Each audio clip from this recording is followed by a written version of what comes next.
nani gumugisha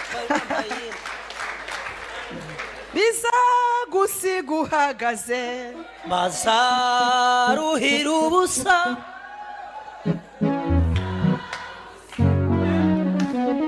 hanyuma njyewe ubu mfite ikibazo gikomeye narize kandi njyewe iyo ndize mpita nsarara ntabwo nzi ukuntu bikorana ubwo nk'abantu bize ubuganga bazambwira cyangwa abadogiteri ndenda kuririmba iyo ndirimbo kandi ubwo nibazaruhira ubusa nta nubwo ndi bugorane nta n'umuntu ndushya ndumva nimereye neza hano mpagaze mvuze ngo ndi imbere y'umubyeyi mwumvishe utabivuga nyine ngo yavugane wavuga iki kuba ndeba Kayitare hano wumvishe ko ari we wambatije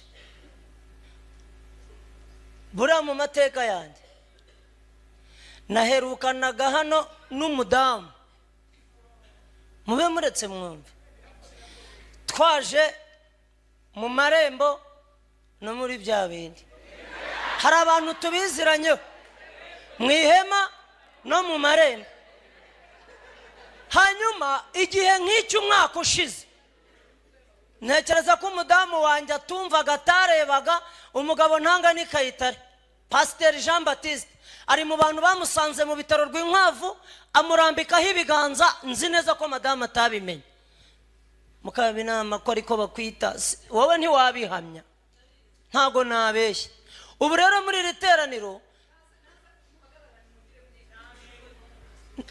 mube muretse umva ukuntu nshaka ko bigenda mu bintu bitumye agiye guhagarara hano Aposo arimo Imana imukoresheje nutayikomera amashyi uyakomera Aposo urakomera Imana cyangwa bakomere bose kuko namenye ko bivanzemo n'amaraso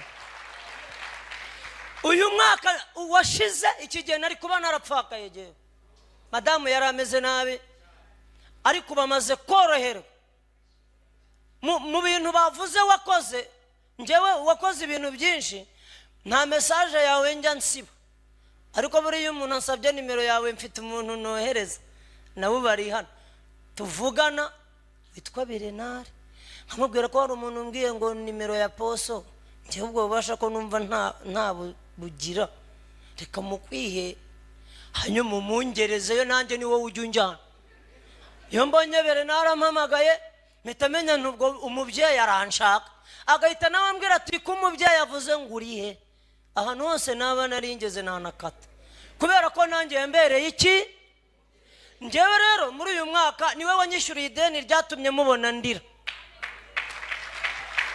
aho navurizaga abantumyeho barambwira bati ejo ntuzamugarure ugezemo menshi nshaka hano nayakura ndayabura mpita ndira hanyuma umubyeyi amenye ko narize ampoza amarira mujye mugira umuntu mwatakira mugira umuntu mwabwira ubu ntabwo nagupfana narabimenye ngewe nanjye mfite umubyeyi noneho maze kubona abana tuzaba nk'indahekana niko navuga kuko abana bari hano none ngenda mvumbura bo ntarinzi mvumbura reka nirekereraho vayo mada barebe nko mu kwezi kumwe ukuntu Imana imaze kukorohereza kandi no gukira zakira navuze ntinaze muri umwami Imana izagira gute ubu urabona Imana itagiye kubigenza neza arimo no gukira abyibuhiramo ibi bintu mvuga ni wenda indirimbo nyireke uyu musatsi mureba wari waracuramye mfite amafoto nuko ntayagendanye arananuka intugu zimera nk'iz'umuntu warwaye bya bindi bajya bavuga hari abantu ngo barwara indwara bikagira mu kigande babyita ngo sirimu ntabwo mbivuga mu kinyarwanda none kuvaho bantabariye bikozwe n'abanyarwanda Imana ibakoresheje ndabizi ko no mu bantu bari hano harimo abantu bagize icyo bakora dore icyavuyemo rero abantu bari online bagize icyo bakora umudamu yatangiye kuza no mu materaniro ubuse urumva umeze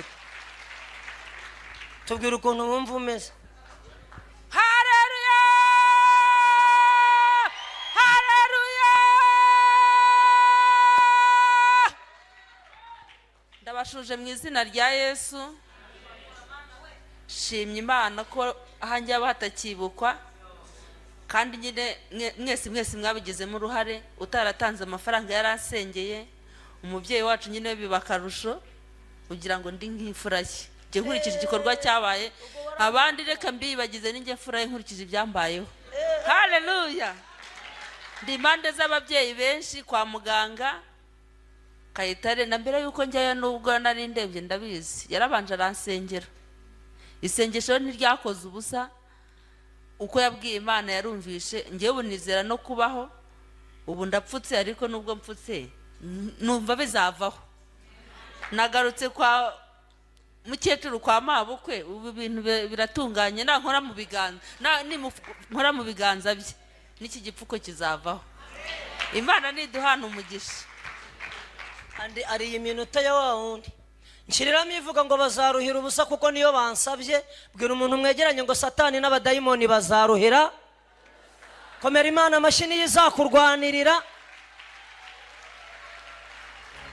Nshiriramo ivuga ngo bazaruhira ubusa kuko niyo bansabye. Bwira umuntu mwegeranye ngo Satani n'abadayimoni bazaruhira. Komera Imana amashini yizakurwanirira.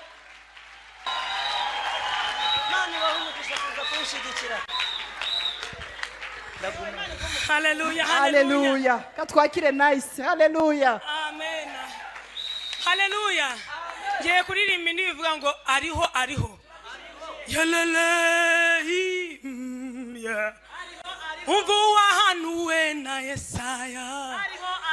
Ndabona Aburahamu amuha icyacumi. Uwo mwami w'Isalemu yamaze guhishurwa. Tuvuge ngo ariho. Wowe ushidikanya yuko Yesu atariho, sigaho. Ariho. Humura shikama komera, ni wewe kwizerwa. Niwe bwenge buzima bwahisho abanyabwenge. Niwe rutare rukomeye rutankoza isoni. Ariho. Niwe mubyeyi utazansiga njyenyine. Ariho. Umuziki Imana data udushirireho. Haleluya. Amashi kwa Yesu. Umuziki Imana. Ngo wahanuwe na Yesu. Amashi nta kibazo. Ndabona Aburahamu amuha icyacumi. Uwo mwami w'Isalemu yamaze guhishurwa. Ariho. Wowe ushidikanya yuko Yesu atariho, sigaho. Ariho. Umurashikama komera, ni wewe kwizerwa. Ariho. Niwe bwenge buzima bwahisho abanyabwenge. Ariho. Niwe rutare rukomeye rutankoza isoni. Ariho. Niwe mubyeyi utazansiga njyenyine. Ariho. Umva umugane narazana Imana data. Ariho. Bari bazi ko atakizutse. Amashi ariko kumusudira gatatu. Aritamurura mu butware bwe. Apfumbase insinzi mu biganza bye. Nizere muri iryo tanuru urimo. Nakuzagwa muri uwo mugezi. Nakuzatembanwa n'imigezi. Imigezi y'ibibazo. Imigezi w'ubukene. Imigezi w'ubusome. Yarageze mu miryango yawe. Yarageze uguma. Umurano uzagutembana. Amashi kwa Yesu.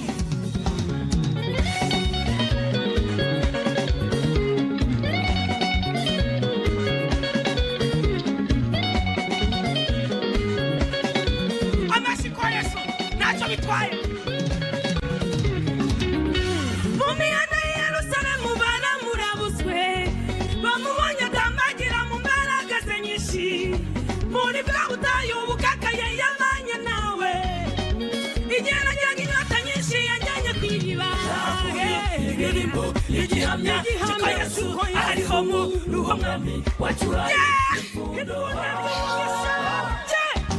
Umugisha yo.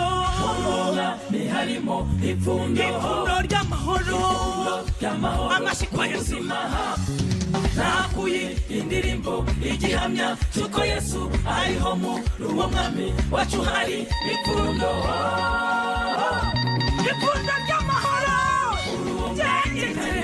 amahoro niho honyine washidikanya yuko Yesu atari usigaho umurashikama komera niwe bakwizerwa niwe bwenge buzima bwahishwa abanyabwenge niwe rutare rukomeye rutamaze isoni niwe mubyeyi utazasiga njyenyine umva umugane narazwe n'Imana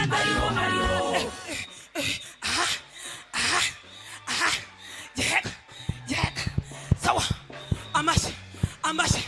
amashyi kondak